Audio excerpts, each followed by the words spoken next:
ഈശോംശിയായ്ക്ക് സ്തുതിയായിരിക്കട്ടെ. ഒരുപാട് നാൾ ആഗ്രഹിച്ച ഈ വേദിയിൽ ഇങ്ങനെ അമ്മയുടെ സാക്ഷിയാക്കി തീർത്തതിൽ ആദ്യം തന്നെ അമ്മ മാതാവിനും തിരുകുമാരനും ഒരുപാട് നന്ദി പറയുന്നു. എൻ്റെ പേര് ജോസ്മി ബിജു. ഞാൻ വാഴക്കുളത്ത് നിന്ന് വരുന്നു. ഞാൻ ആദ്യമായി ഉടമ്പടി എടുക്കുന്നത് ജൂലൈ 1, 2024 ഞാനൊരു MSc കെമിസ്ട്രി ഗ്രാജുവേറ്റ് ആണ്. അപ്പോൾ MSc കഴിഞ്ഞിട്ട് എന്തെടുക്കണം എന്നുള്ളത് എന്നെ സംബന്ധിച്ച് വളരെയധികം കൺഫ്യൂഷൻ നിറഞ്ഞൊരു കാര്യമായിരുന്നു. ഒന്നെങ്കിൽ ഞങ്ങൾക്ക് ഫാർമ കമ്പനീസിൽ കയറാം, അല്ലെങ്കിൽ BEdന് പോകാം, അതല്ലെങ്കിലുള്ളൊരു ഓപ്ഷനായിരുന്നു PhD. അപ്പോൾ കമ്പനീസിലൊന്നും കയറാൻ എനിക്ക് വലിയ താല്പര്യമില്ലായിരുന്നു. ഈവൻ ടീച്ചിങ് ഇഷ്ടമാണെങ്കിൽ കൂടി BEd എന്ന് പറഞ്ഞ കോഴ്സ് എനിക്ക് അത്ര അക്സെപ്റ്റബിൾ ആയിരുന്നില്ല. അപ്പോൾ എൻ്റെ മുൻപിലുള്ള ഓപ്പർച്യൂണിറ്റി എന്ന് പറയുന്നത് PhD തന്നെയായിരുന്നു. എനിക്ക് അതാവുമ്പോൾ PhD കഴിഞ്ഞാൽ ടീച്ചിങ്ങിലേക്ക് കിടക്കാം, അതല്ലെങ്കിൽ റിസർച്ചിന് പോകാനും എനിക്ക് ഇഷ്ടമായിരുന്നു. അപ്പോൾ അങ്ങനെ PhD എന്നുള്ള ഡിസിഷനിൽ ഞാൻ എത്തി. അപ്പോൾ നമ്മുടെ ഇന്ത്യയിൽ PhD നമുക്കറിയാം അതൊരു 5 വർഷത്തെ കോഴ്സാണ്. അപ്പോൾ അത് സ്റ്റൈഫൻഡ് ഇല്ലാതെ നമുക്ക് ചെയ്യാമെന്ന് പറഞ്ഞാൽ അത്ര ഫിനാൻഷ്യലി നമുക്ക് പോസിബിളായ കാര്യമല്ല. അപ്പോൾ ഇന്ത്യയിൽ PhD സ്റ്റൈഫൻഡോട് കൂടി ചെയ്യണമെങ്കിൽ നമ്മൾ എഴുതേണ്ട ഒരു എക്സാമാണ് CSIR നെറ്റ് എക്സാം. പലർക്കും അറിയാമായിരിക്കും. അത് അത്യാവശ്യം കോമ്പറ്റീഷൻ നിറഞ്ഞ ഒരു എക്സാമാണ്. അപ്പോൾ അതിൽ 3 കാറ്റഗറീസാണ് ഉള്ളത്. കാറ്റഗറി 1 എന്ന് പറഞ്ഞാൽ JRF പൊസിഷൻ, അതായത് അത്യാവശ്യം നല്ല സ്റ്റൈഫൻഡോട് കൂടി നമുക്ക് PhD ചെയ്യാൻ പറ്റും, അതുമല്ല കോളേജിൽ പഠിപ്പിക്കാനും പറ്റും. കാറ്റഗറി 2 എന്ന് പറഞ്ഞാൽ ഈ പറഞ്ഞതുപോലെ നമുക്ക് നെറ്റ് എന്ന് പറയും, അതായത് കോളേജിൽ പഠിപ്പിക്കാൻ പറ്റും. അതുപോലെ തന്നെ ലാസ്റ്റ് ഇയർ ഒരു പുതിയതായിട്ട് സ്റ്റാർട്ട് ചെയ്ത ഒരു കാറ്റഗറിയാണ് കാറ്റഗറി 3. അതായത് നേരത്തെയൊക്കെ എങ്ങനെയാണെന്ന് വെച്ചാൽ പല യൂണിവേഴ്സിറ്റിയിലും സെപ്പറേറ്റ് PhD എക്സാംസ് ഉണ്ടായിരുന്നു. അപ്പോൾ അതെല്ലാം ഒന്ന് കോമൺ ആക്കുക എന്ന ഉദ്ദേശത്തോടു കൂടി അവർ പുതിയതായിട്ട് ആഡ് ചെയ്ത കാറ്റഗറിയാണ് കാറ്റഗറി 3. അത് പാസ്സായാൽ നമുക്ക് PhDക്ക് ജോയിൻ ചെയ്യാം, അതായത് PhD ഇൻ്റർവ്യൂസ് അറ്റൻഡ് ചെയ്യാം, എക്സാംസ് ഒന്നും കൂടാതെ. പക്ഷേ സ്റ്റൈഫൻഡ് ഒന്നും അത്ര നന്നായിട്ട് കിട്ടത്തില്ല. അപ്പോൾ ഞാൻ മെയ് 2024 ഗ്രാജുവേറ്റഡ് ആയത്. അപ്പോൾ എനിക്ക് പിന്നീട് വരുന്ന ഈ എക്സാമിൻ്റെ സൈക്കിൾ എന്ന് പറഞ്ഞാൽ നെക്സ്റ്റ് മന്താണ്, ജൂൺ 2024. അപ്പോൾ ഈ എക്സാം എന്നൊക്കെ പറഞ്ഞാൽ ആക്ച്വലി കുറേ സ്റ്റുഡൻസ് അത്യാവശ്യം 6 മാസവും 1 വർഷമൊക്കെ പ്രിപ്പയർ ചെയ്ത് എഴുതുന്ന എക്സാമാണ്. അപ്പോൾ എൻ്റെ മുൻപിൽ ഒത്തിരി സമയമൊന്നുമില്ല ഈ എക്സാം എഴുതായിട്ട്. എങ്കിലും ഞാനത് അറ്റൻഡ് ചെയ്യാമെന്ന് കരുതി. കാരണം എല്ലാവരോടും പറയാമല്ലോ, അറ്റ്ലീസ്റ്റ് നെറ്റിൽ പ്രിപ്പയർ ചെയ്യുകയാണെന്നെങ്കിലും. അങ്ങനെ അതിന് പ്രിപ്പയർ ചെയ്തുകൊണ്ടിരിക്കുമ്പോഴാണ് ഞാൻ കൃപാസനത്തെ പറ്റി അറിയുന്നത്. സത്യം പറഞ്ഞാൽ എന്നോട് ആരും പറഞ്ഞിട്ടില്ല. എങ്ങനെ അറിഞ്ഞെന്ന് എനിക്കിപ്പോഴും അറിയില്ല. ഒരുപക്ഷെ ചെറുപ്പം മുതൽ ഞാൻ നന്നായിട്ട് പ്രാർത്ഥിക്കുന്ന ഒരാളായിരുന്നു. അപ്പോൾ ഈ കഴിഞ്ഞ കുറേ പ്രതിസന്ധി ഘട്ടങ്ങളിൽ എൻ്റെ കൂടെ ഉണ്ടായിരിക്കണമെന്ന് എൻ്റെ ഈശോയും അമ്മയും ആഗ്രഹിച്ചുകൊണ്ടായിരിക്കും ഒരുപക്ഷെ ഞാൻ കൃപാസനത്തെ പറ്റി അറിഞ്ഞതെന്ന് ഞാനിപ്പോൾ പൂർണ്ണമായിട്ട് വിശ്വസിക്കുന്നു.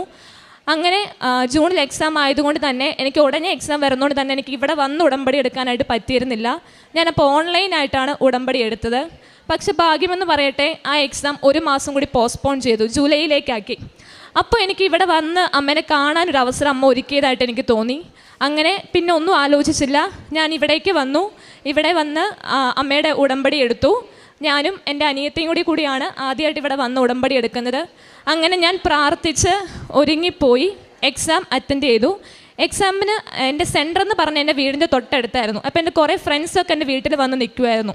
അപ്പോൾ ഞാൻ അമ്മയുടെ പ്രത്യക്ഷീകരണ പ്രാർത്ഥന ഒരു പേപ്പറിൽ എഴുതി അവർക്കെല്ലാവർക്കും എക്സാമിന് പോകുന്നതിന് മുമ്പ് കൊടുത്തു. അതുപോലെ തന്നെ നേർച്ച വസ്തുക്കളൊക്കെ ഉപയോഗിച്ചിട്ടാണ് ഞാൻ പോയത്. അങ്ങനെ എക്സാം സെൻറ്ററിലെത്തി. അപ്പോൾ ഞാൻ അമ്മയോട് പറഞ്ഞിരുന്നു, അമ്മേ നീ എൻ്റെ കൂടെ ഉണ്ടെങ്കിൽ എനിക്കൊരു അടയാളം തരണമെന്ന്. അപ്പോൾ കമ്പ്യൂട്ടർ ബേസ്ഡ് എക്സാമാണ്. അപ്പോൾ ഞാൻ ചെന്ന കമ്പ്യൂട്ടർ സിസ്റ്റത്തിൻ്റെ നമ്പർ 30 ആയിരുന്നു. അപ്പോൾ എൻ്റെ ബർത്ത്ഡേയും 30 ആണ്. അപ്പോൾ എനിക്ക് തോന്നി അമ്മ എൻ്റെ കൂടെ ഉണ്ടെന്നുള്ള രീതിയിൽ. അങ്ങനെ ഞാൻ അവിടെ ഡെസ്ക്ടോപ്പിലൊക്കെ നമ്മുടെ ഉടമ്പടി ഉപ്പൊക്കെ വിതറി. അങ്ങനെ എക്സാം അറ്റൻഡ് ചെയ്ത് തുടങ്ങിയപ്പോൾ നല്ല ടഫ് എക്സാം ആയിരുന്നു. എക്സാം കഴിഞ്ഞ് വന്നപ്പോൾ ഇതുവരെ നടന്ന എക്സാംസിൽ ഏറ്റവും ടഫ് എക്സാം ആയിരുന്നു അന്ന് നടന്നത്. അപ്പോൾ എനിക്ക് വലിയ പ്രതീക്ഷയൊന്നും ഇല്ലായിരുന്നു. പക്ഷെ ഞാൻ പ്രാർത്ഥന കണ്ടിന്യൂ ചെയ്തു. അങ്ങനെ 2 മാസങ്ങൾക്ക് ശേഷം ഈ പറഞ്ഞ എക്സാമിൻ്റെ റിസൾട്ട് വരികയാണ്. അപ്പോൾ ഞാൻ അമ്മയോട് പ്രാർത്ഥിച്ചു, അമ്മ ഞാൻ ഒരുപാട് പേരോട് പറഞ്ഞിരുന്നു ഞാൻ നെറ്റിന് പോവാം, ഇത്രയും നാളും ഞാൻ ആ പേര് പറഞ്ഞാൽ പിടിച്ചു നിന്നേ, അപ്പോൾ എനിക്ക് എന്തെങ്കിലും ഒരു പോസിറ്റീവ് തരണമെന്ന് പറഞ്ഞു. അങ്ങനെ ഞാൻ കാറ്റഗറി 3 പാസ്സായി. അതെന്നെ സംബന്ധിച്ച് വലിയൊരു കാര്യം തന്നെയായിരുന്നു കാറ്റഗറി 3 പാസ്സാവാമെന്ന് പറഞ്ഞാൽ. അപ്പോൾ അതിനിടയ്ക്ക് തന്നെ ഈ എക്സാമിൻ്റെ ഗ്യാപ്പുള്ള റിസൾട്ട് വന്ന ആ ഗ്യാപ്പിൽ ഞാൻ IELTS എക്സാമും എഴുതിയിരുന്നു. കാരണം പുറത്തേക്ക് PhDക്ക് അപ്ലൈ ചെയ്യണമെങ്കിൽ IELTS മാൻഡേറ്ററി ആയതുകൊണ്ട്. അപ്പോൾ പുറത്തേക്കൊക്കെ അപ്ലൈ ചെയ്യണമെങ്കിൽ നമ്മൾ പ്രൊഫസേഴ്സിന് മെയിൽ അയക്കുകയാണ്. അപ്പോൾ അവരുടെ റിപ്ലൈ ഒക്കെ കിട്ടുകയെന്ന് പറഞ്ഞാൽ അത്ര എളുപ്പമുള്ള കാര്യമൊന്നുമില്ല. അപ്പോൾ എങ്കിലും ഞാൻ IELTS എക്സാമും എഴുതാൻ തീരുമാനിച്ചു. അപ്പോൾ കോച്ചിങ് ഒന്നും ഇല്ലാതെയാണ് ഞാൻ പോയത്. ഞാൻ അന്നേരം ഉടമ്പടിയിലായിരുന്നു. അങ്ങനെ ഞാൻ എക്സാം സെൻറ്ററിലെത്തി. അവിടെ വെച്ച് ഞാൻ എൻ്റെ കുറേ പേരെ കണ്ടു. അവരോടൊക്കെ ചോദിച്ചപ്പോൾ അവർക്ക് നല്ല പ്രിപ്പറേഷനിൽ വന്നവരാണ്. അവർ കുറേ ടിപ്സൊക്കെ അങ്ങോട്ട് പറയുന്നു. അപ്പോൾ എനിക്ക് ആകെ കുറച്ച് ബുദ്ധിമുട്ടായി. പക്ഷെ ഞാൻ നന്നായി പ്രാർത്ഥിച്ചു. അങ്ങനെ ഞാൻ സ്പീക്കിങ്ങിന് കയറുകയാണ്. അപ്പോൾ എല്ലാവരും ഇവിടെ വരുന്നവർ പറഞ്ഞ് കേട്ടിട്ടുണ്ട്, ഇങ്ങനെ എന്തെങ്കിലും ഒരു അടയാളം തരണം, നീല വസ്ത്രം ധരിച്ചവരാണ് ഗൈഡായിട്ട് വരുന്നതെന്നുള്ള രീതിയിൽ. അപ്പോൾ ഞാൻ അമ്മയോട് അങ്ങനെ പ്രാർത്ഥിച്ചു. കറക്റ്റ് എനിക്ക് അതുപോലെ നീല വസ്ത്രം ധരിച്ച ഒരു മാം തന്നെയായിരുന്നു എൻ്റെ സ്പീക്കിംഗ് ടെസ്റ്റ് നടത്തിയത്. വളരെ പ്ലസൻ്റ് ആയൊരു മാമായിരുന്നു. അങ്ങനെ എനിക്ക് നല്ല രീതിയിൽ സ്പീക്കിംഗ് അറ്റൻഡ് ചെയ്യാൻ പറ്റി. പക്ഷേ പിറ്റേ ദിവസം നടന്ന റൈറ്റിംഗ് ആയിക്കോട്ടെ, റീഡിംഗ് ആയിക്കോട്ടെ, ലിസണിങ് ആയിക്കോട്ടെ, എനിക്ക് അത്ര എളുപ്പമൊന്നും അല്ലായിരുന്നു. എനിക്ക് ടൈമിൻ്റെ കുറച്ച് ഇഷ്യൂസൊക്കെ ഉണ്ടായിരുന്നു. എനിവേ ഞാൻ എക്സാം ഇറങ്ങി വന്നു. അതിനുശേഷം എൻ്റെ ഉടമ്പടി പുതുക്കണേൻ്റെ ഒരാഴ്ച മുമ്പ് ഈ IELTS റിസൾട്ട് വന്നു. അപ്പോൾ എനിക്ക് ഭയങ്കര പേടി ഇത് തുറക്കാനായിട്ട്. കാരണം നല്ല പൈസ കൊടുത്ത് നമ്മൾ എഴുതുന്ന എക്സാമാണ്. അപ്പോൾ ഇനി ഒന്നും കൂടി എഴുതാമെന്ന് പറഞ്ഞാൽ അത് എന്നെ സംബന്ധിച്ച് അത്ര പോസിബിൾ അല്ല. അപ്പോൾ ഞാൻ എന്തായാലും ഇവിടെ വന്ന അമ്മേ, നിൻ്റെ ഉടമ്പടി ഞാൻ ഒന്നുകൂടി പുതുക്കിയിട്ട് ഞാനിത് റിസൾട്ട് നോക്കുകയെന്ന് പറഞ്ഞു. അങ്ങനെ ഇവിടെ വന്ന് ഞാൻ ഉടമ്പടി പുതുക്കി. എനിക്ക് ഇവിടെ അമ്മേനെ പിടിക്കാനൊരു ഭാഗ്യമുണ്ടായി. അപ്പോൾ തന്നെ എനിക്ക് ഭയങ്കര പോസിറ്റിവിറ്റി അടിച്ചു. അപ്പോൾ ഞാൻ അന്ന് തന്നെ അച്ഛൻ്റെ ബ്ലെസ്സിങ്സും മേടിച്ചിരുന്നു ഈ PhDക്ക് വേണ്ടി. അങ്ങനെ ഞാൻ വീട്ടിൽ ചെന്ന് നോക്കിയപ്പോൾ എനിക്ക് IELTS ഞാൻ ഉദ്ദേശിച്ചേക്കാൾ മാർക്കോട് കൂടി എനിക്ക് പാസ്സാവാൻ പറ്റി. അതെന്നെ സംബന്ധിച്ച് വലിയൊരു അനുഗ്രഹം തന്നെയായിരുന്നു. അപ്പോൾ അങ്ങനെ IELTSും പാസ്സായി, PhDയുടെ ഇവിടുത്തെ CSIR എക്സാമും പാസ്സായി. അങ്ങനെ ഞാൻ ഇരിക്കുകയാണ് പെട്ടെന്ന് ഒരു ഇൻഡോ ജർമ്മൻ പ്രൊജക്റ്റിനെ പറ്റി ഞാൻ അറിയുന്നത്. അതായത് ഇന്ത്യയിലെ ഒരു നാഷണൽ ഇൻസ്റ്റിറ്റ്യൂട്ടിൽ നമ്മൾ കുറച്ച് വർഷം PhD ചെയ്യുന്നു, ബാക്കി നമ്മൾ ജർമ്മനിയിൽ ചെയ്യുന്നു. അപ്പോൾ മാതാവ് എനിക്ക് വേണ്ടി ഒരുക്കിയ ഒരു അവസരമായിട്ടാണ് ഞാൻ ഇത് കാരണം എനിക്ക് ഡയറക്റ്റ് പുറത്തേക്ക് പോകാൻ കുറച്ച് പേടിയുള്ള കൂട്ടത്തിലാണ്. നമ്മൾ ഒന്നും അറിയാത്തൊരു സ്ഥലത്തേക്ക് പോകുന്നു. അപ്പോൾ ഇതാകുമ്പോൾ എനിക്ക് കുറച്ച് നാൾ നാട്ടിൽ നിന്ന് ഇവിടെ അത്യാവശ്യം എക്സ്പീരിയൻസോട് കൂടി പുറത്തേക്ക് പോകാൻ പറ്റും. ഇവിടുത്തെ നാഷണൽ ഇൻസ്റ്റിറ്റ്യൂട്ടുകാർ തന്നെയാണ് നമ്മൾ പുറത്തേക്ക് വിടുന്നത്. അപ്പോൾ നമുക്ക് ആ സെക്യൂരിറ്റി ഇഷ്യൂസ് ഒന്നുമില്ല. അപ്പോൾ മാതാവ് തന്ന വലിയൊരു അനുഗ്രഹമായിട്ട് ഞാൻ ഒരു പ്രൊജക്റ്റിനെ കണ്ടു. അങ്ങനെ ഞാൻ അതിന് അപ്ലൈ ചെയ്തു. അവർ ഈ കാറ്റഗറി 3 അക്സെപ്റ്റ് ചെയ്യുന്നുണ്ടായിരുന്നു. അങ്ങനെ ഞാൻ അതിന് അപ്ലൈ ചെയ്തു. ഭാഗ്യമെന്ന് പറയട്ടെ, അമ്മയുടെ അനുഗ്രഹം കൊണ്ട് ഞാൻ അതിൻ്റെ ഇൻ്റർവ്യൂവിന് സെലക്റ്റായി. 2 ഇൻ്റർവ്യൂസ് ഉണ്ടായിരുന്നു. ആ ഇൻ്റർവ്യൂസിലൊക്കെ ഞാൻ അമ്മയുടെ നേർച്ച വസ്തുക്കളൊക്കെ ഉപയോഗിച്ചിരുന്നു. അങ്ങനെ ഞാൻ ആ 2 ഇൻ്റർവ്യൂസും പാസ്സായി. അവർ ഈ പറഞ്ഞ കാറ്റഗറി 1 കൊടുക്കുന്ന അതേ സ്റ്റൈഫൻഡോട് കൂടി തന്നെയാണ് എന്നെ ഈ പ്രോജക്റ്റിലേക്ക് അക്സെപ്റ്റ് ചെയ്തത്. അതൊരിക്കലും എൻ്റെ മെറിറ്റ് കൊണ്ട് കിട്ടിയതല്ല, അമ്മയുടെ ഗ്രേസ് കൊണ്ട് മാത്രം കിട്ടിയതാണ്. അപ്പോൾ ഇത്രയും അനുഗ്രഹം തന്ന അമ്മ മാതാവിന് ഒരുപാട് നന്ദി പറയുന്നു. ഇനി PhD എന്ന് പറഞ്ഞാൽ അത്ര എളുപ്പമുള്ള ഒരു ജേണി ആയിരിക്കില്ല. സ്റ്റൈഫൻഡോട് കൂടെ തന്നെയാണ് ഞാൻ ഈ PhD പാസ്സായത്. ഞാൻ പറഞ്ഞല്ലോ, കാറ്റഗറി 1 നല്ല സ്റ്റൈഫൻഡ് കിട്ടുന്നത്. ആ ഒരു സ്റ്റൈഫൻഡോട് കൂടി തന്നെയാണ് കാറ്റഗറി 3 എക്സാം പാസ്സായി എന്നെ അവരെടുത്തിരിക്കുന്നത്.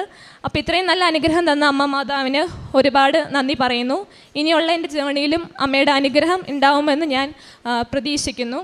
എൻ്റെ ആത്മീയ ജീവിതത്തെപ്പറ്റി പറയുകയാണെങ്കിൽ, ഞാൻ പറഞ്ഞല്ലോ, ചെറുപ്പം മുതലേ എനിക്ക് കുറേ പേഴ്സണൽ പ്രയേഴ്സ് ഉണ്ടായിരുന്നു. ഞാൻ അതിനായിരുന്നു കൂടുതൽ ഇമ്പോർട്ടൻസ് കൊടുക്കുന്നത്. അല്ലാതെ കൊന്ത ചെല്ല് അങ്ങനത്തെ കാര്യങ്ങൾ എനിക്ക് അത്ര വലിയ താല്പര്യമില്ലായിരുന്നു. അപ്പോൾ ഈ ഉടമ്പടി എടുത്തതിന് ശേഷം തന്നെ എല്ലാ ദിവസവും തന്നെ കുർബാനയിൽ പങ്കെടുക്കാൻ ഞാൻ ശ്രദ്ധിച്ചിരുന്നു.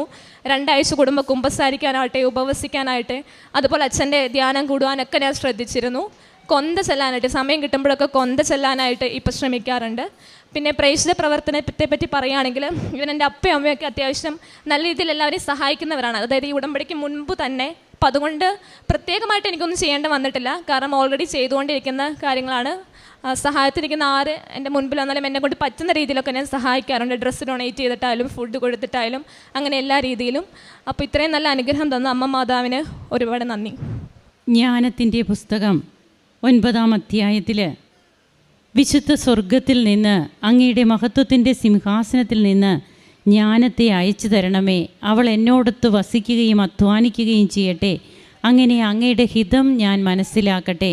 ജോസ്മി ബിജു തൻ്റെ PhD അഡ്മിഷൻ ലഭിച്ച കാര്യവും അതും എങ്ങനെയാണ് തനിക്ക് അഡ്മിഷൻ ലഭിച്ചത്, വിദേശത്തേക്കുള്ള അഡ്മിഷൻ, എന്നാൽ അതിവിടെ തന്നെ ഒരു പ്രോജക്റ്റ് ചെയ്ത് വിദേശത്തും ഇവിടെയും കൂടി തനിക്ക് ചെയ്യാവുന്ന രീതിയിലുള്ളൊരു പുതിയ കോഴ്സായിട്ട് തന്നെ തനിക്ക് അമ്മ മാതാവ് വാതിലുകൾ തുറന്നു തന്നു. അതിനെക്കുറിച്ചാണ് ഈ മകള് നാട്ടിലെ സ്റ്റൈഫൻഡോടുകൂടി PhD ചെയ്യണമെങ്കിൽ CSIR നെറ്റ് എക്സാം പാസ്സാകണം. ആ എക്സാമിനെക്കുറിച്ചുമൊക്കെയാണ് ഈ മകൾ നമ്മോട് പറഞ്ഞത്. അങ്ങനെ ജ്ഞാനത്തിൻ്റെ, അറിവിൻ്റെ, വിവേകത്തിൻ്റെ ആത്മാവ് അത് ഉടമ്പടിയിലൂടെ നമുക്ക് കൂടുതലായിട്ട് നമുക്ക് എങ്ങനെയാണ് കൃപകളായിട്ട് നമ്മിലേക്ക് കടന്നു വരിക. ഇതാ കർത്താവിൻ്റെ ദാസി, നിൻ്റെ ഹിതം എന്നിൽ നിറവേറട്ടെ എന്ന് പറഞ്ഞ് ദൈവഹിതത്തിന് പൂർണ്ണമായി വിട്ടുകൊടുക്കുന്ന പരിശുദ്ധ അമ്മ എങ്ങനെയാണ് സതുപദേശത്തിൻ്റെ മാതാവാകുന്നത്. ഈ സതുപദേശത്തിൻ്റെ മാതാവായ അമ്മയോടാണ് നാം നമ്മുടെ വിദ്യാഭ്യാസ മേഖലയാണെങ്കിലും നമ്മുടെ തൊഴിലാണെങ്കിലും അല്ലെങ്കിൽ എന്ത് കാര്യങ്ങൾ നമുക്ക് വേണമെങ്കിൽ അതിനൊക്കെ അമ്മയോടാണ് നാം മാധ്യസ്ഥം വഹിക്കുക. അപ്പോൾ നാം നടക്കേണ്ട വഴിയെ അമ്മ നമ്മെ നടത്തും. പരിശുദ്ധാത്മാവിൻ്റെ മണവാട്ടിയായ അമ്മ ജ്ഞാനം നമുക്ക് നൽകി നമ്മെ വേണ്ട രീതിയിൽ വഴി നടത്തുന്നു. ഇന്ന് തൻ്റെ അതിനോടുകൂടി തന്നെ തനിക്ക് IELTS പാസ്സാകാനായതും അതിനൊക്കെ ബുദ്ധിമുട്ടുകളൊന്നും ഇല്ലായിരുന്നു എന്നല്ല, തനിക്ക് ബുദ്ധിമുട്ടുണ്ടായിരുന്നു. എക്സാം ആണേലും ടഫായിരുന്നു. എന്നാൽ ഉടമ്പടി നേർച്ച വസ്തുക്കൾ ഉപയോഗിച്ച് കാശ് രൂപവുമൊക്കെ ആയിട്ട് ഈ മകൾ പോകുമ്പോൾ തനിക്ക് കിട്ടിയ ഏറ്റവും നല്ല കൃപയെക്കുറിച്ചാണ് ജോസ്മി ഇവിടെ നമ്മോട് പങ്കുവയ്ക്കുക.